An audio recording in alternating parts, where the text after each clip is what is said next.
6장 18절에서 30절까지 말씀입니다. 한 절씩 교독하시겠습니다.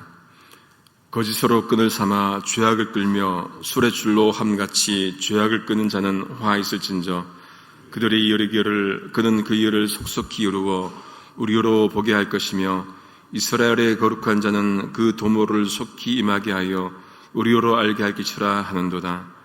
악을 선하다 하며 선을 악하다 하며 흑암으로 광명을 삼으며 광명으로 흑암을 삼으며 쓴 것으로 단 것을 삼으며 단 것으로 쓴 것을 삼는 그들은 화 있을진저 스스로 지혜롭다 하며 스스로 명철하다 하는 그들은 화 있을진저 포도주를 마시기에 용감하며 독주를 빚기에 유력한 그들은 화 있을진저 그들은 뇌물로 인하여 악인을 의롭다 하고 의인에게서 그 의를 빼앗는도다.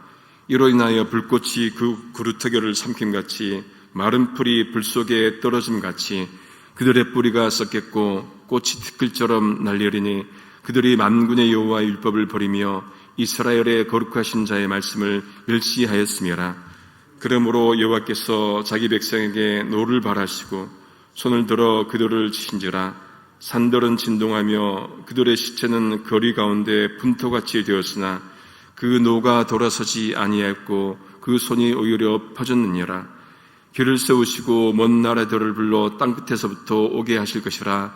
보라, 그들이 빨리 달려올 것이로되 그 중에 곤핍하여 넘어지는 자도 없을 것이며 조는 자나 자는 자도 없을 것이며 그들의 허리띠는 풀리지 아니하며 그들의 신들매는 끊어지지 아니하며 그들의 살은 날카롭고 모든 활은 당겨졌으며 그 말굽은 보싯돌 같고 차바퀴는 회리바람 같을 것이며 그걸 부르짖는 것은 암사자 같을 것이요 그 소리 지름은 어린 사자들과 같을 것이라. 그들이 부르짖으며 물건을 움켜 염려 없이 가져가도 건질 자가 없으므로되 함께 읽겠습니다. 그날에 그들이 바다 물결 소리같이 백성을 향하여 부르짖으리니 사람이 그 땅을 바라보면 흑암과 고난이 있고 빛은 구름에 가리워져서 어두우리라. 아멘. 이사야가 계속해서 하나님께서 선포하시는 그 화에 대해서 말씀을 하고 있습니다.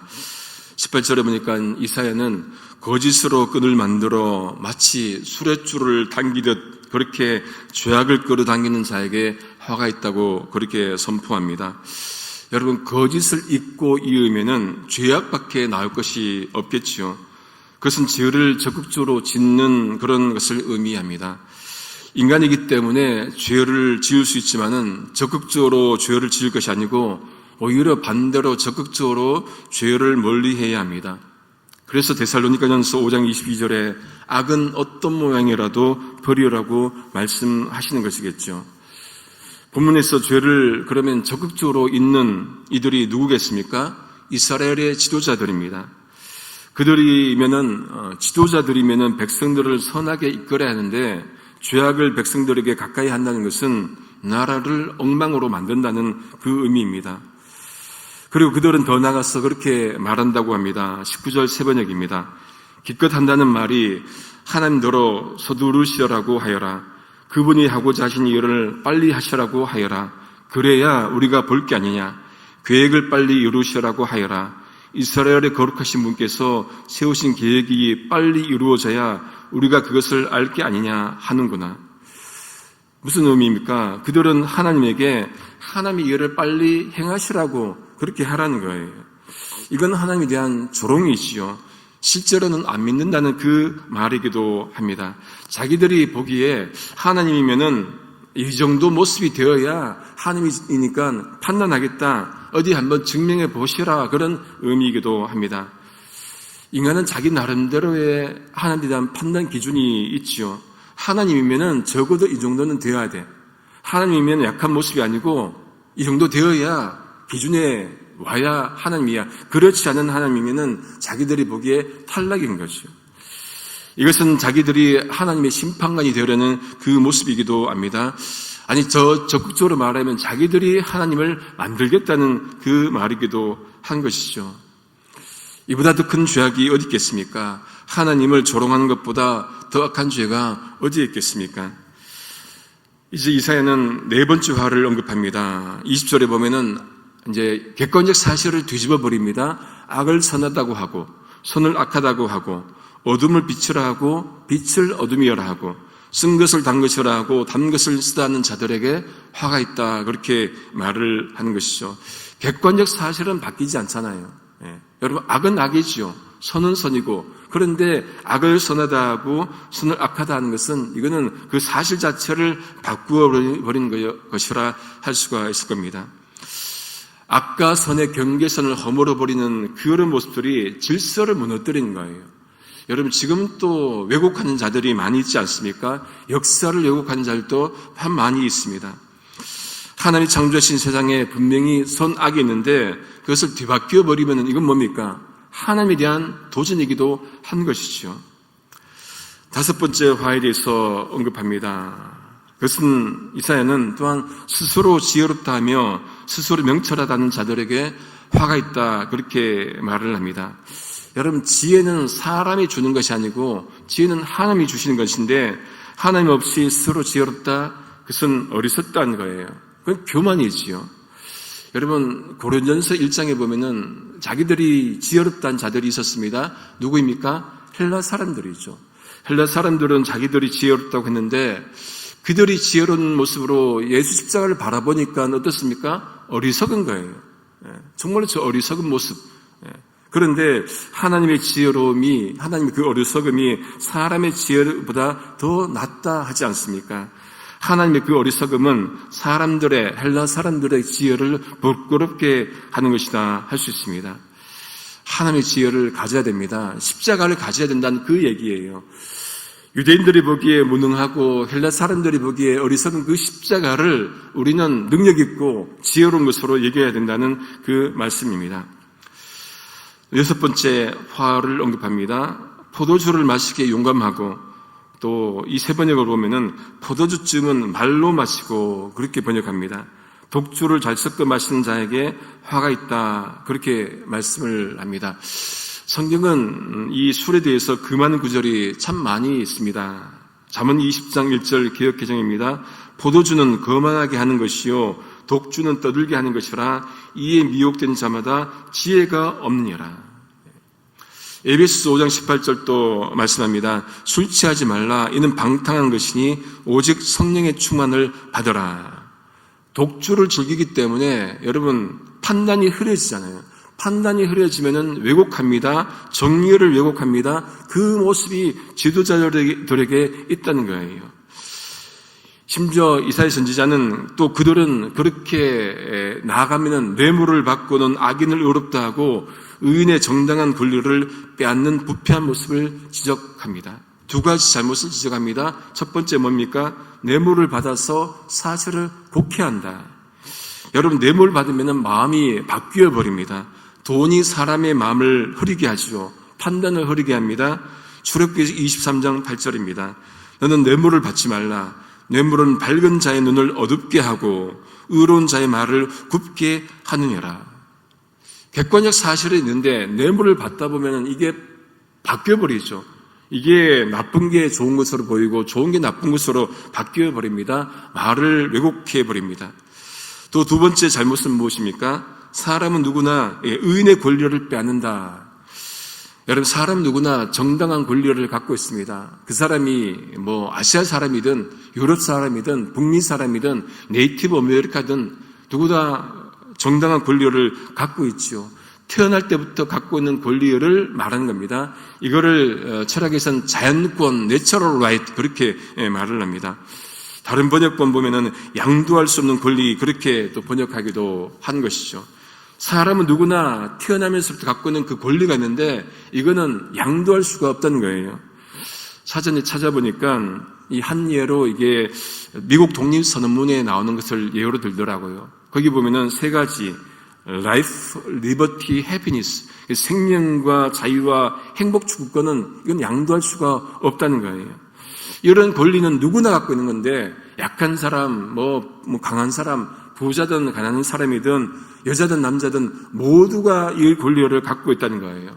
그런데 그거를 이제 뺏어버리면 안 된다는 거죠. 하나님이 부여하신 그 권리를 뺏는 것은 하나님의 형상으로 지음받은 존재를 박해하는 것과 같다고 할 수가 있겠습니다. 그러니 진리의 기준이 없으면은 인생은 들리고 왜곡됩니다.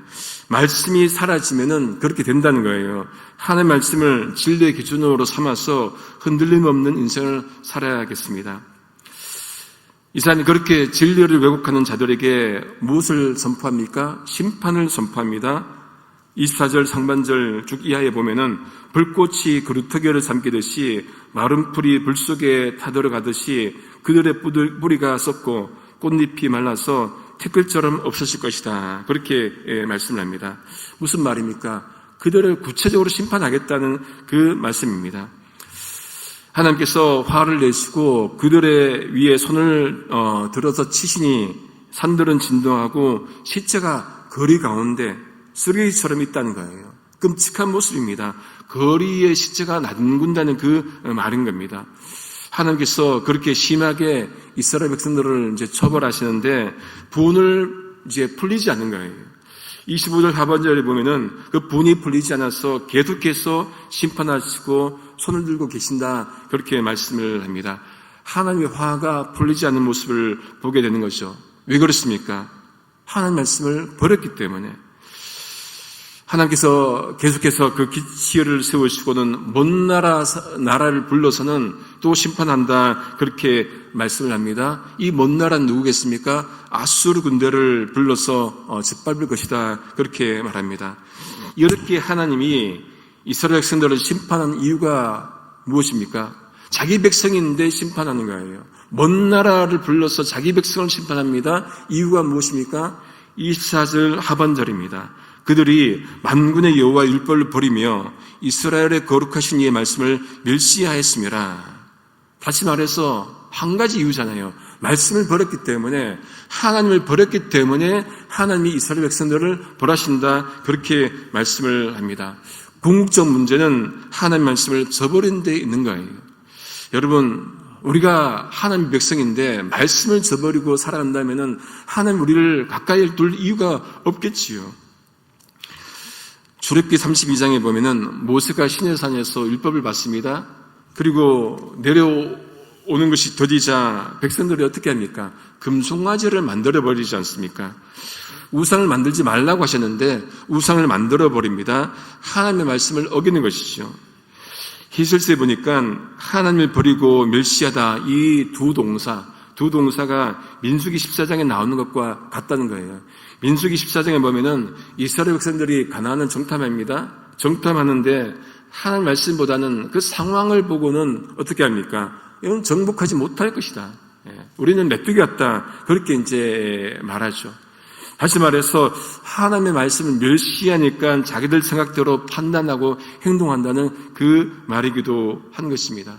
여러분, 우리가 회복되기 위해서는 무엇이 먼저 회복돼야 됩니까? 말씀이 회복돼야 됩니다. 내 인생, 개인의 인생이든 교회든 국가든 사회든 어떤 공동체든 회복되기 위해서는 말씀이 회복돼야 되는 거예요. 우리가 좋은 가치관 가지면 회복됩니까? 긍정적 가치관 가지면 회복됩니까? 아니에요. 어떤 모습이든 회복되기 위해서는 말씀이 먼저 회복돼야 됩니다. 왜? 우리는 말씀으로 지어진 존재이기 때문에 그런 것이죠.